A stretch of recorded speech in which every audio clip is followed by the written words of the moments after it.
સૂરજ અમારા ગામનો પોતાથી પીગળ્યો, સૂરજ અમારા ગામનો પોતાથી પીગળ્યો, લાગે તને જો ઢાળ તો હું આ તારા. क्या बात है.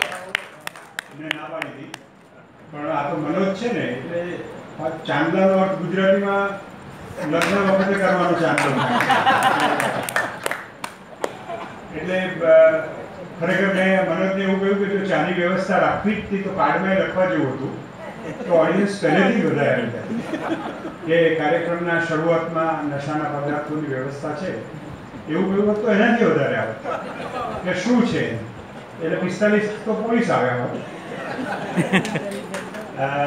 આપ સૌનું ખૂબ ખૂબ સ્વાગત કરીએ છીએ. અને આમ તો એવું કહેવાય છે કે જ્યાં બહુ મોટું મંદિર હોય એ ગામમાં લોકોને એમાં શ્રદ્ધા ના હોય, એટલે આ હોલની ખાલી ખુરશીઓથી અમને કશું આશ્ચર્ય નથી, કારણ કે બધાને એટલે સંતરામ મંદિરને વાત કરતા બીજા બધા ગામોમાં મેં જોયું છે, ગામમાં બહુ મોટું મંદિર હોય, આખી દુનિયામાંથી લોકો દર્શન કરવા આવતા હોય, પણ ગામના લોકો ના જતા હોય. એટલે અકાદમી અહીંયા બહુ ગૌરવપૂર્વક આખા ગુજરાતમાં ગજવે છે. અમને પરમ દિવસે મેં કચ્છમાં હતા તો કિરીટ શુક્લને ખબર છે કે આખો હોલ તો ભરાઈ ગયો, પણ 2 દરવાજા હતા કૃષ્ણકંડભાઈ, બંને દરવાજામાં 50-50 લોકો ઊભા. क्या बात. એટલે કેવી ભૂખ, કેવી તરસ. મને એવું લાગે છે કે આ ગામમાં બહુ સિક્યોરિટી છે, એટલે સુરક્ષા પણ છે અને સિક્યોરિટી એટલે કે એકદમ સલામતી છે કે ભાઈ આપણે તો શું પેન્શન પણ આવવાનું છે. જ્યાં સુધી અભાવ ના હોય ને ત્યાં સુધી કવિતા જન્મતી નથી. એટલે કવિતાના ભાવક થવા માટે પણ આ બધું જરૂરી છે. એટલે કવિતાના ભાવક થવું એ વધારે અઘરું છે. અને મને બહુ આનંદ છે, આપણા ગામમાં બહુ જ કવિઓ છે ને કવિઓનો ફુગાવો મનોજભાઈએ ઇકોનોમિક્સ એમને ઘણું ફાઇનાન્સમાં નોકરી કરી છે, એટલે અને ઉદ્યોગમાં ને રેવન્યુમાં તો હતા જ, એટલે સ્ક્વેર કિલોમીટરમાં કેટલા કવિઓ છે એનું માપ પણ એમને કાઢ્યું.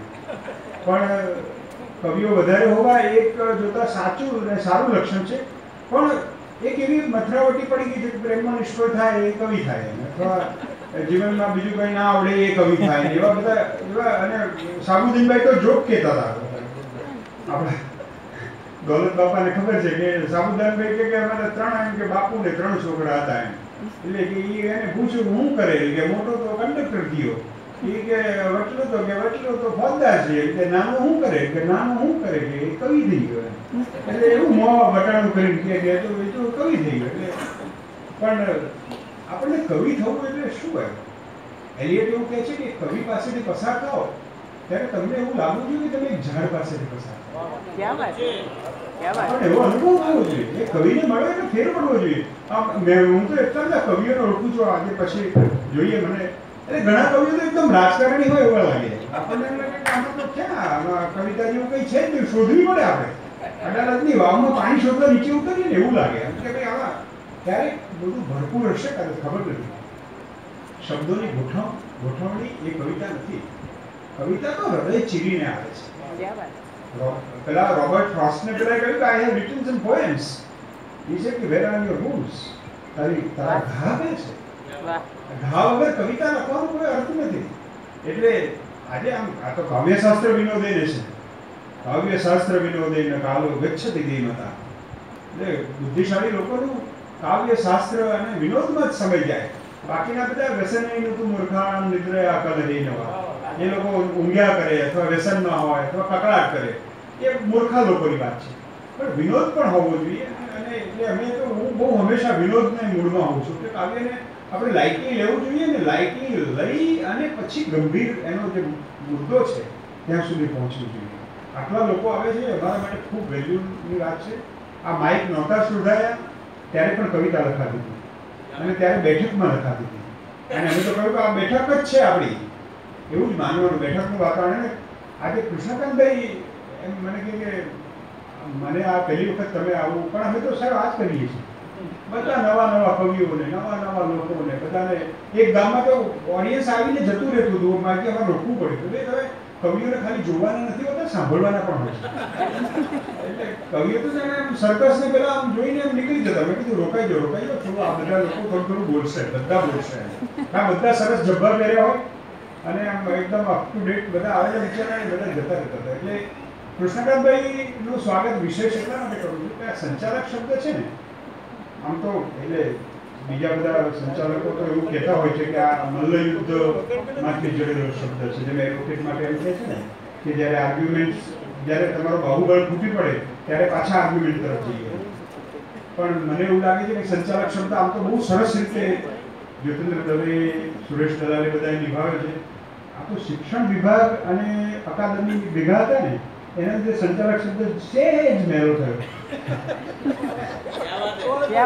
એટલે પણ અમારે એ પદને પણ ગરિમા આપી છે અને બહુ સારું મનોજે કહ્યું કે બહુ વિચારશીલ અને લાગણીશીલ હોવા છતાં પત્રકાર છે. એક વખત વિનોદ ભટ્ટે એવું કહેલું ચંદ્રકાંત બક્ષીની ઓળખાણ આપતા કે આ ચંદ્રકાંત બક્ષી કેટલા મોટા સિનિયર લેખક છે, એટલા મોટા ગદ્યકાર છે અને એટલા એટલે તેમ છતાંય સારું લખે છે. જેમ મારા માટે ઘણા લોકો એમ કે આઈએસ છે તો એ સંવેદનશીલ છે, એમાં કે પત્રકાર છે તેમ છતાંય વિચાર, પત્રકાર હોય વિચારશીલ જ હોય. અને ચિંતનની પડે આપણે તો કૃષ્ણકાંતભાઈને બધે વાંચીએ છીએ, કેટલી બધી વખતથી વાંચીએ છીએ. એમનું એ ચિંતનની પડે એમના વિચારો, એમનો કોઈ વિચારનો તડકો લઈને આવનાર માણસ છે અને એને આ સંચાલનનું કામ સોંપીએ તો એક સરસ અમને પ્રયોગની રીતે પણ સારું લાગશે અને તમે કવિતાને કેવી રીતે જુઓ છો, કેવી રીતે પરોવો છો, એ પણ એક અમારા માટે પણ એક લર્નિંગ એક્સપિરિયન્સ છે. ગુજરાતભરમાં એક વર્ષમાં દોલત બાપા 120થી વધારે કાર્યક્રમો અમે કરી શક્યા અને ગામડે ગામડે નાના ગામમાં 50, 60, 100 જણા હોય ત્યાં પણ. અને હવે ડિસેમ્બરથી અમે બહુ મોટું અભિયાન કરવાના છે, શતક સ્થાન સાહિત્ય કુંભ. અહીંથી નીકળીશું ને 100 જગ્યાએ કાર્યક્રમ કરીને પાછા આવીશું. 100 જગ્યાએ એટલે આપણે આ તો અહીં ઘરનું ઓડિયન્સ છે એટલે કહું છું કે અમે ગૌહત્તીમાં એક મિટિંગ હતી બધા અધ્યક્ષોની. એટલે બધા આમાં શું અધ્યક્ષો બધા કવિતા બંગાળવાળા અને ઓડિશાવાળા બધા બહુ મલાવી કે અમને તો પૂરે વર્ષભર 25 કાર્યક્રમ કિએ એમ. અને પછી તો એનું વર્ણન એટલું બધું કરે. મેં કીધું ભાઈ મારી પાસે જે ટાઈમ છે એમાં મેં કહ્યું કે મેં 120 કાર્યક્રમો કર્યા પણ એના લગભગ પ્રકારો 25 છે.